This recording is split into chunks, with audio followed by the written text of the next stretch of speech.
Ketika kita menghancurkan hak asasi manusia dan merusak hukum kita sendiri demi memerangi terorisme, maka terorisme sudah menang. Kata Yoichi Ito, pengusaha Jepang yang juga aktivis kemanusiaan. Sekarang Kiai Haji Marsudi Sud, Ketua PBNU. Assalamualaikum warahmatullahi wabarakatuh. Salam sejahtera untuk kita semua. Kalau kita amati sampai detik ini, vaksin obat terorisme belum ditemukan dengan baik. Betapapun sudah berapa tahun itu ini berjalan, tapi vaksinnya belum ketemu dengan tepat. Karena vaksinnya belum ketemu, ini mestinya ayo kita duduk cari sesungguhnya penyakit ini datangnya dari mana yang tepat. Dibedah. Dari mulai misalnya ini karena tidak puas dengan sebuah negara, misalnya. Karena negara kita masih dianggap negara tauhid, misalnya. Itu dibedah. Kemudian apa itu obatnya? Kalau ini ternyata penyakitnya adalah tentang belum puas, belum meyakini, belum ikhlas, belum ridho, kalau negara bangsa kita ini masih disebut negara tauhid. Obatnya apa? Berarti harus menjelaskan dong tentang dulu para kiai mendirikan republik ini dengan dasar Pancasila. Jelasin dulu kepada masyarakat itu. Melalui keyakinan agamanya masing-masing. Yang Islam menjelaskan, yang Kristen menjelaskan, Katolik menjelaskan, Buddha, Hindu menjelaskan semua. Kalau ternyata itu penyakitnya ketemu satu itu, misalnya ada hal lain lagi yang membuat penyakit teroris itu belum bisa selesai. Misalnya karena kita belum bisa hidup dengan orang lain. Negara kebinekaan ini adalah tidak sesuai dengan ajarannya mereka karena tauhidnya itu mereka setiap pelaku teroris sudah dicuci dulu, sudah mengatakan betapapun banyak ajaran Islam, dia yang peace, damai, yang bisa hidup dengan kebinekaan yang lain-lain, itu tidak pernah akan dibaca dan tidak pernah akan didengarkan. Karena yang didengarkan dan diyakini adalah yang sudah ditanamkan chipnya di kepalanya itu yang namanya purifikasi, bahwa kita harus hidup di negara yang hukumnya adalah hukum Allah. Hukum Pancasila belum disebut. Itu kan? Nah, ketika demikian bagaimana vaksinnya untuk mengobati ini? Para ulama. Lah kalau ternyata kita ngobatinya adalah misalnya NU Muhammadiyah MUI suruh ngobati, wong mereka itu tidak connect kok dengan kita. Nggak nyambung. Ini nggak nyambung. Nggak nyambungnya apa? Berarti ilmu kita dengan ilmunya dia itu nggak connect yang dipelajari oleh kita. Itu.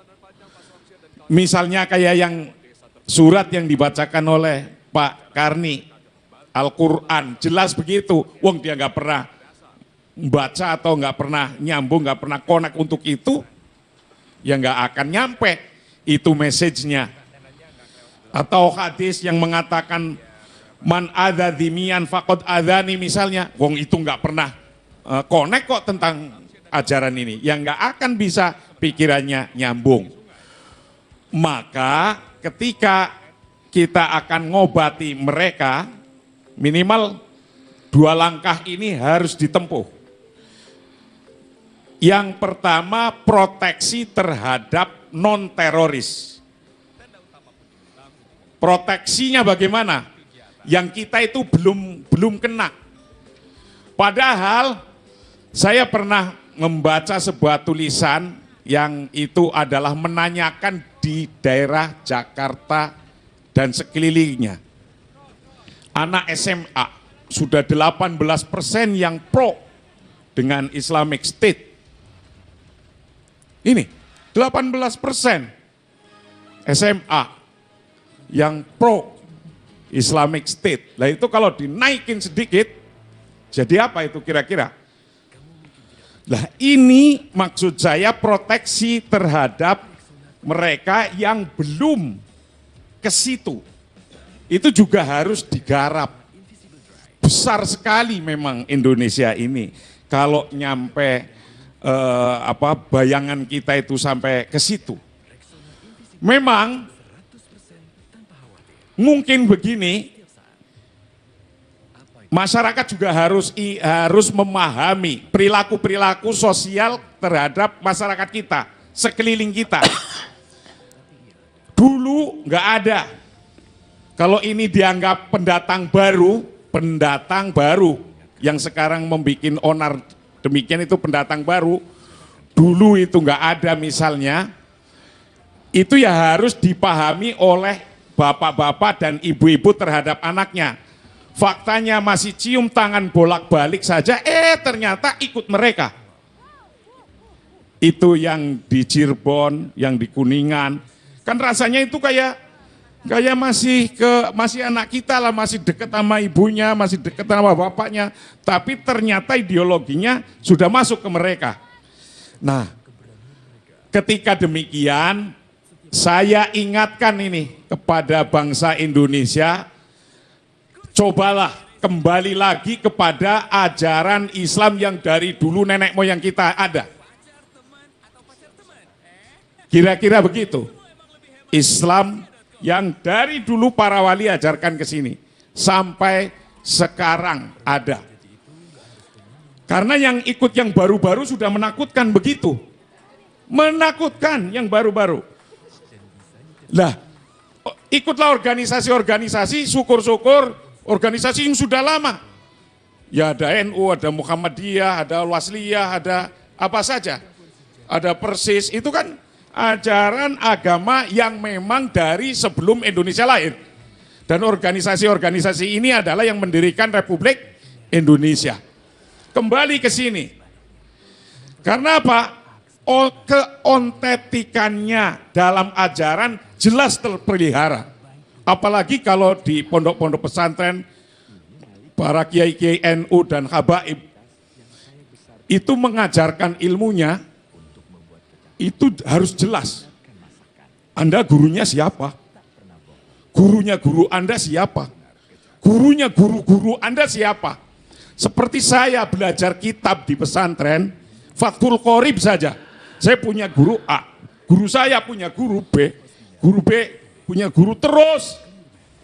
Sampai para tabi'in, sampai para sahabat, sampai Rasulullah, sampai malaikat Jibril. Itu jelas lah, apalagi ini mereka rata-rata yang kena itu belajarnya dari Twitter, dari Facebook, dari internet, dari pojokan koran, dari pojokan kalender. Coba bayangkan, itu udah disebut kiai dan ulama, apalagi kalau udeng-udengnya gede. Nah ini.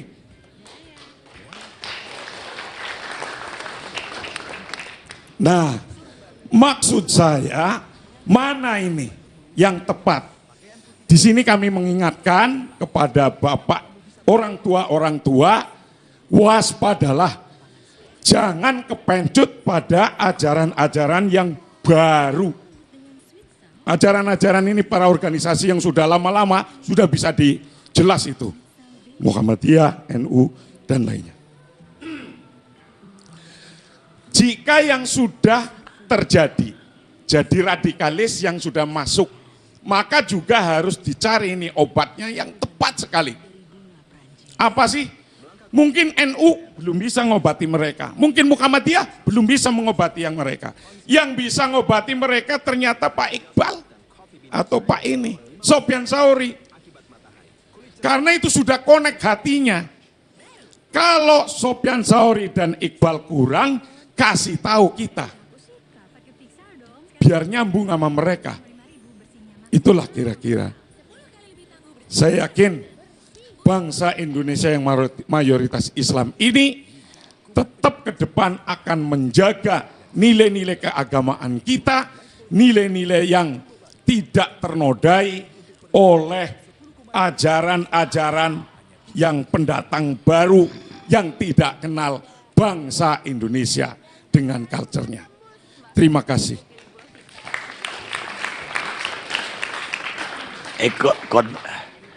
Tausiah terakhir dari PBNU, Kiai Marsudi. Pemirsa, Osama bin Laden bukanlah produk Pakistan atau Afghanistan. Dia produk Amerika. Sebagai mantan militer, saya tahu persis bahwa Anda tidak akan pernah menang menghadapi lawan yang menembak sekali-sekali dan kemudian hilang. Sementara Anda harus berjaga-jaga terus siang malam. Sebagai mantan militer, Anda harus menyerang sumbernya. Sumbernya siapa? Bukan Saddam Hussein dan bukan Osama bin Laden. Sumbernya adalah ketidakpedulian kita. Kita tidak peduli dan seharusnya kita mengajak mereka berteman, memberi mereka pendidikan, memberi kesempatan mereka berusaha. Dan jika itu tidak kita lakukan, maka perang ini akan berlangsung selama-lamanya. Bukan kata saya sebetulnya, kata Greg Mortensen, itu konsultan militer Amerika Serikat. Dan dalam bentuk kecil, benarlah apa yang dibilang Pak Murni tadi, Musri Umar tadi, bahwa kalau kita tidak peduli dengan ekonomi mereka, kalau ekonomi hanya dikuasai segelintir orang, maka itu adalah persemaian yang subur bagi bibit teroris. Kita ketemu LC yang akan datang.